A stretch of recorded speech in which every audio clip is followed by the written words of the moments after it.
এবাৰ নমস্কাৰ জনাইছো। বিশ্বজিতাই খুব ধুনীয়াকৈ কথাখিনি ক'লে আৰু আজি সন্মানীয় ঘোষক মহোদয়ে কোৱাৰ দৰে যিটো চিনাকিত কৈ আছে যে বিজেপি যুৱ মৰ্চা গুৱাহাটী জিলাৰ সভাপতি বুলি, মই কিন্তু আজি সেই হিচাপে উপস্থিত নাই। মই জুবিন অনুৰাগী হিচাপে ইয়াত উপস্থিত আছো আৰু জুবিন অনুৰাগী হিচাপে মই থাকিম, কাৰণ মই সদায় জুবিন গাৰ্গক মই বেলেগ ধৰণে মানি আহিছো আচলতে মোৰ জীৱনত। আৰু মই বহুত একো নকওঁ, কাৰণ আজি যোৱা 6টা দিন মই বেছি কথা কোৱাই নাই আৰু মই বেছি কথা ক'ব পৰা অৱস্থাতে নাছিলো। কাৰণ যেতিয়াৰ পৰা গান শুনিছো, যেতিয়া ভালকৈ গান গাব জনাই নাছিলো, এতিয়াও নাজানো যদিও মই গান গাব যেতিয়া জনাই নাছিলো, তেতিয়াই আমি প্ৰথম গান শুনিছিলো অনামিকা, হাঁহিলে তুমি মুকুতা মণি সৰে, প্ৰীতিৰ সুবাসে মনৰ নিজানতে গীতবিলাক শুনিছিলো। বুজি নাপাইছিলো, ইয়াৰ গাম্ভীৰ্যটো বুজি নাপাইছিলো, কিন্তু ভাল পাইছিলো। তাৰপিছতে ৰং এলবামখনত জুবিন গাৰ্গৰ গানটো শুনিবলৈ আৰম্ভ কৰিছিলো। জুবিন গাৰ্গ কোন হয় আমি নাজানিছিলো, কিন্তু ৰং তুমি হোৱা নাই গানটো খুব চিঞৰি চিঞৰি গাইছিলো। তাৰপিছত লাহে লাহে জুবিন গাৰ্গ নামটো আমি জনা হলো। লাহে লাহে সেই জুবিন গাৰ্গ প্ৰত্যেকজন অনুৰাগীৰ, প্ৰত্যেকজন ব্যক্তিৰ তেজত সোমাই গ'ল, তেজৰ প্ৰত্যেকটো কণিকাত সোমাই গ'ল সেই জুবিন গাৰ্গ। আৰু আমি জুবিন গাৰ্গক বিভিন্ন ধৰণে আমি লগ পাইছো, বিভিন্ন ঠাইত লগ পাইছো। বিশ্বজয় যি ধৰণে ক'লে কথাবোৰ, তেওঁ বিভিন্ন সময়ত কণ্ট্ৰভাৰ্চিয়েল ষ্টেটমেণ্টৰ কথা মই এতিয়া নাযাওঁ, কিন্তু জুবিন গাৰ্গ কথাবিলাক আমি খুব ভাল পাওঁ। ইউথক লৈ, যুৱ প্ৰজন্মক লৈ জুবিন দাই সদায় কথা কৈছিল, আৰু সেইবিলাক কথা আমি যেতিয়া আমি আনৰ আগত যেতিয়া কথা ক'বলগীয়া হয়, তেতিয়াও আমি জুবিন দাৰ উক্তিবিলাকে ব্যৱহাৰ কৰোঁ। আমি কওঁ যে জুবিন দাই কয়, মই এতিয়াও নকওঁ জুবিন দাই কৈছিল বুলি। বিশ্বদাই যেনেকে কৈ গ'ল, মই তেখেতৰ সন্মুখত স্বৰ্গীয় লগাব নোৱাৰো নামৰ আগত। ময়ো কোনোদিন নকওঁ যে জুবিন দাই কৈছিল, মই কওঁ জুবিন দাই কয় যে আমি আজিৰ যুৱতী হয়, আমি আজিৰ যুৱ প্ৰজন্ম হয়, যিয়ে দেশ জ্বলাবও পাৰো, যিয়ে দেশ গঢ়িবও পাৰো। জুবিন দাই প্ৰায়ে কয়, মোৰ কোনো জাতি নাই, মোৰ কোনো ধৰ্ম নাই, মই মুক্ত, মই কাঞ্চন জংঘা।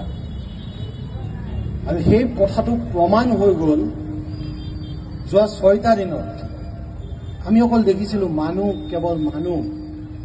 তাত নাছিল কোনো হিন্দু, নাছিল কোনো মুছলমান, নাছিল কোনো খ্ৰীষ্টান, নাছিল কোনো বড়ো, কাৰ্বি। তাত আছিল অকল অনুৰাগী, তাত অকল আছিল জুবিন প্ৰেমী, তাত আছিল অকল মানুহ।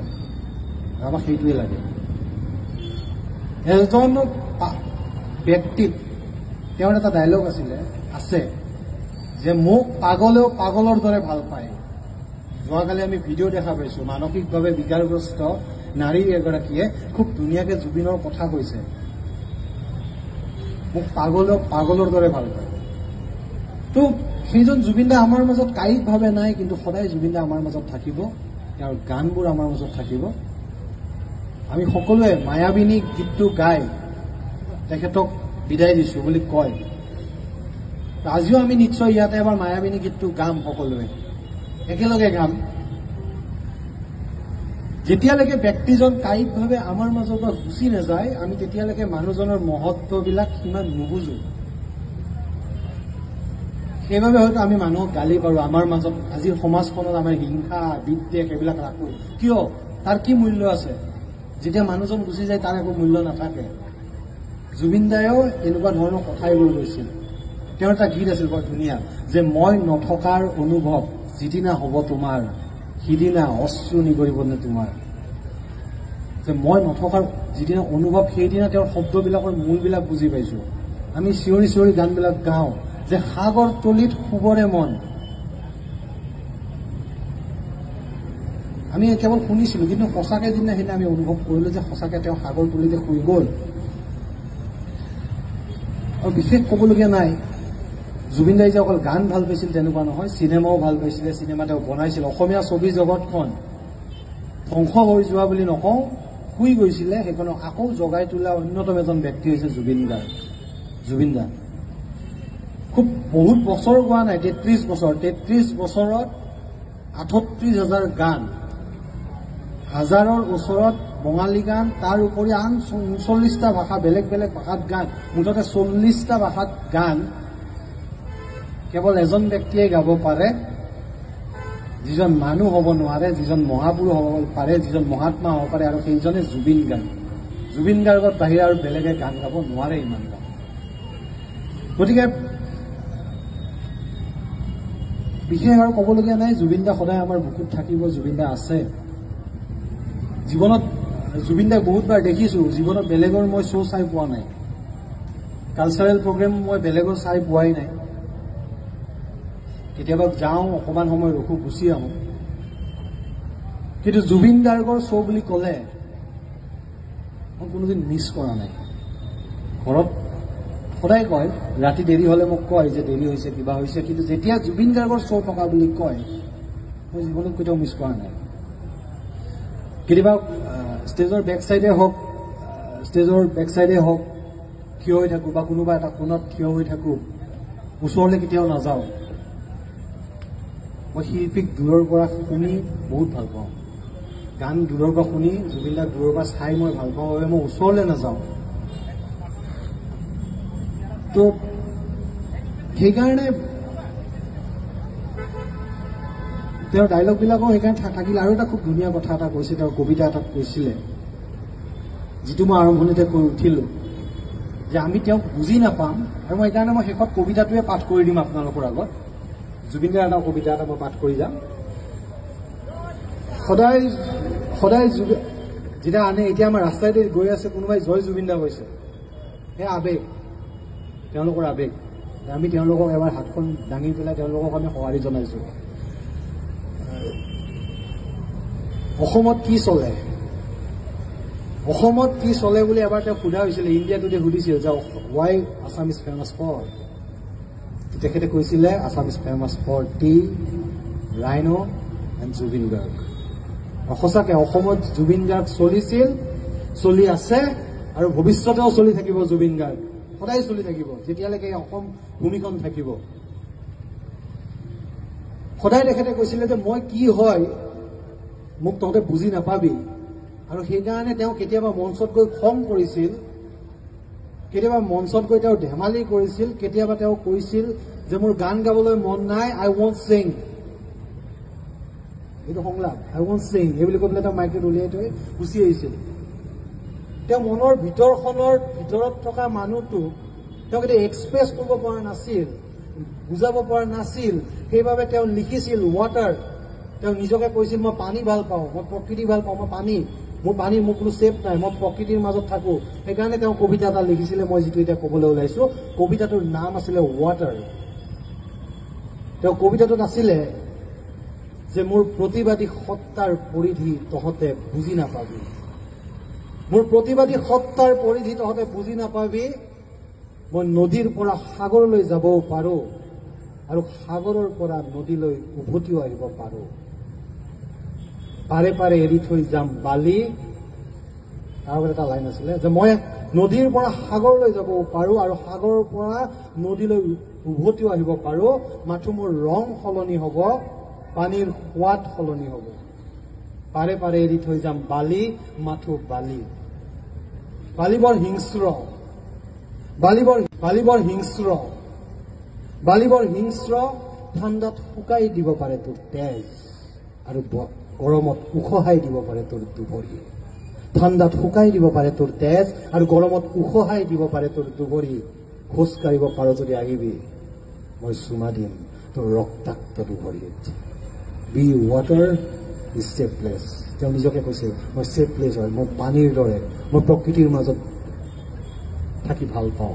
সেইকাৰণে তেওঁ কৈছিল সকলোৱে গছ ৰুবি, মানুহৰ ঘৰে ঘৰে এডাল এডাল নাহৰৰ গছ ৰুব লাগে। য'ত নাহৰ গছ থাকিব তাতে জুবিন গাৰ্গ থাকিব। আৰু সেইবাবে মই মোৰ লগতে আপোনালোককো এবাৰ অনুৰোধ জনাইছোঁ, অন্ততঃ এটা নাহৰৰ গছ আপোনালোকে ৰুবলৈ চেষ্টা কৰক, কাৰণ আমি সেই নাহৰ গছ কেইডালত আমি জুবিন দাক জীয়াই ৰাখিব লাগিব। গতিকে আৰু একো নকওঁ, জুবিন দা আমাৰ মাজত কায়িকভাৱে নাই, জুবিন দাৰ গানবোৰ থাকি যাব, জুবিন দাৰ কথাবোৰ থাকি যাব, তেওঁৰ সুৰবোৰ থাকি যাব।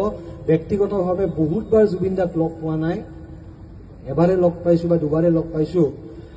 মই আজি কেইদিনমান আগতে মোৰ যিসকলে ফেচবুকত আছে তেওঁলোকে দেখিছে, মই এখন ফটো আপলোড কৰিছোঁ, মই চেলফি এখন আপলোড কৰিছিলোঁ। মোৰ অভিজ্ঞতাটো মই কৈ থৈ যাম। অভিজ্ঞতাটো এনেকুৱা আছিলে যে মই ইণ্ডিয়ান বডি বিল্ডিং ফেডাৰেশ্যনৰ এটা প্ৰগ্ৰেম এটা আছিলে, তাত ময়ো আছিলোঁ তেওঁলোকৰ বিভিন্ন সহায় হিচাপ কৰি অৰ্গেনাইজাৰ টীমত।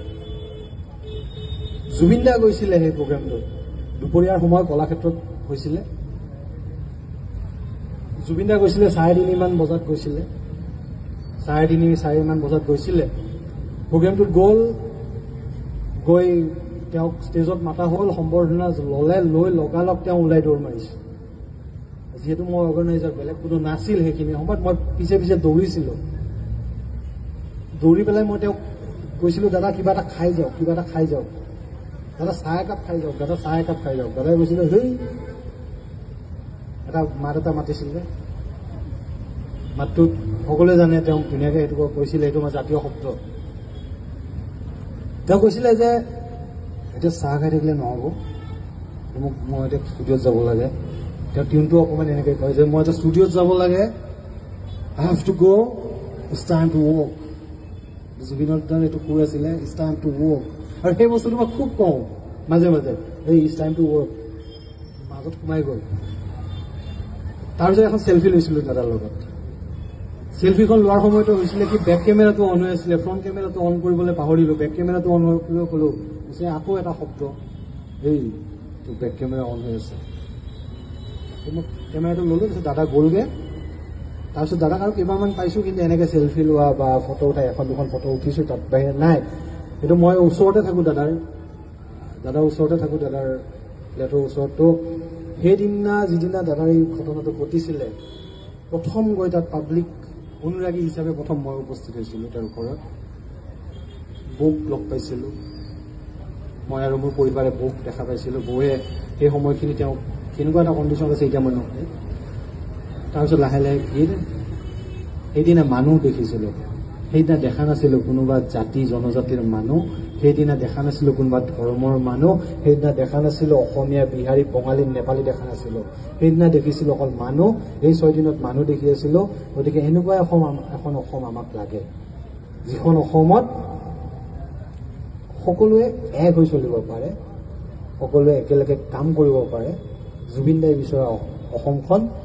আৰু ইউকেলিপ্টাছৰ সমান ওখ হ'ব বিচৰা মানুহজন আজি ইউকেলিপ্টাছতকৈও ওখ হৈ আকাশত আছেগৈ। গতিকে সকলোৱে একেলগে জুবিন দাৰ বাবে এটা প্ৰাৰ্থনা জনাম। সকলোৱে জুবিন দাৰ বাবে, তেওঁৰ আত্মাৰ সদ্গতিৰ বাবে আমি প্ৰাৰ্থনা জনাম। আৰু আজিৰ এই ক্ষণত জুবিন দাক কিছু ফুলেৰে শ্ৰদ্ধাঞ্জলি জনোৱাৰ সুবিধাটো দিয়াৰ বাবে, কাৰণ 6টা দিনত মই পাইছোঁ, তাতে আছোঁ, কিন্তু এদিনো মই একাজলি পুষ্প দি মই দাদাৰ ফটোখনত মই শ্ৰদ্ধাঞ্জলি জনোৱা হোৱা নাছিলে। আজি এই সুবিধাখন দিলে আপোনালোকে, তাৰ বাবে উদ্যোক্তাসকলক ধন্যবাদ জনাইছোঁ, শিৱাক ধন্যবাদ জনাইছোঁ বিশেষ, আৰু ৰাইজক ধন্যবাদ জনাইছোঁ। আপোনালোক আজি ৰখি আছে অকল জুবিন দাৰ বাবে। আৰু ইয়াত নিশ্চয় আৰু অনাগত সময়ত জুবিন দাৰ বিষয়ে কথা হ'ব, জুবিন দাৰ গান শুনিব। সকলোকে ধন্যবাদ, নমস্কাৰ।